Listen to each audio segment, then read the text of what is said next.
大丈夫って無理して笑っていませんか？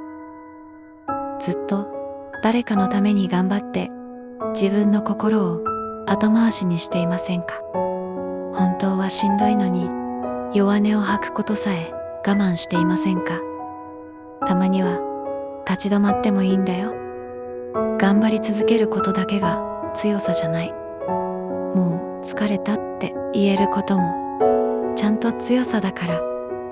何もできない日があってもいい。前に進めない日があってもいい。ずっと走り続けた心には休む時間も必要だから。ちゃんと休めていますか？ちゃんと自分を大切にできていますか？あなたはもう十分頑張ってるよ。誰かのためだけじゃなく、あなた自身のために。あなたの心を大切にしてね。